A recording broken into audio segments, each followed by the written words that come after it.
इस कहानी में एक पिताजी अपने बेटे को चाबी और हथौड़े का उदाहरण देकर वास्तविक जीवन की सच्चाई के बारे में बताते हैं।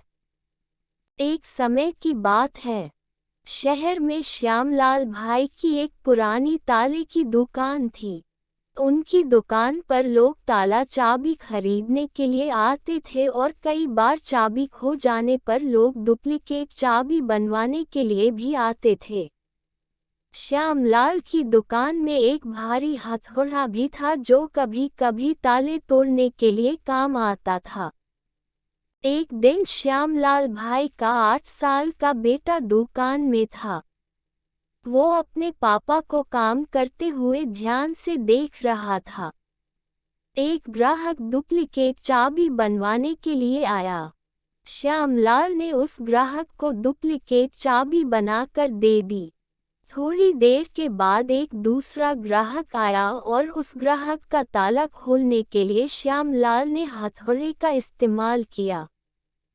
श्यामलाल का बेटा ये सब ध्यान से देख रहा था। उसने अपने पापा से पूछा कि पापा, आखिर इन छोटी छोटी चाबियों में ऐसी कौन सी खूबी है जो इतने मजबूत तालों को बड़ी आसानी से खोल देता है, जबकि हथौड़े को वही ताला खोलने के लिए प्रहार करना पड़ता है। श्यामलाल ने उसे समझाया कि बेटा, हथौड़ा ताला खोलने के लिए अपने बल का उपयोग करता है, ताले पर प्रहार करता है, ताले पर जोर जबरदस्ती करता है। हथौड़े का इस्तेमाल करने से कभी भी ताला खुलता नहीं है, वो तो टूट जाता है।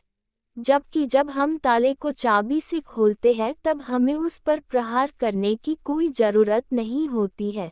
चाबी ताले के अंदर जाकर अपनी जगह बनाकर बिना किसी प्रहार के उसको आराम से खोल देती है।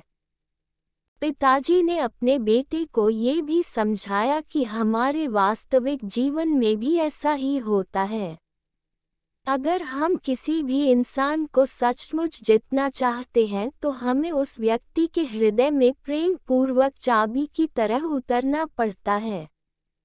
जोर जबरदस्ती करने से हम कोई भी काम कर तो सकते हैं, किंतु वो ताले को खोलता नहीं है बल्कि उसे हथौड़े की तरह तोड़ देता है।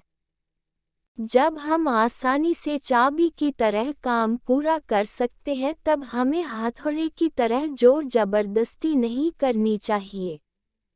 जो चीज़ बल से प्राप्त की जा सकती है उसे प्रेम से भी प्राप्त किया जा सकता है, किंतु जो चीज़ प्रेम से प्राप्त की जा सकती है उसे बल से नहीं प्राप्त किया जा सकता।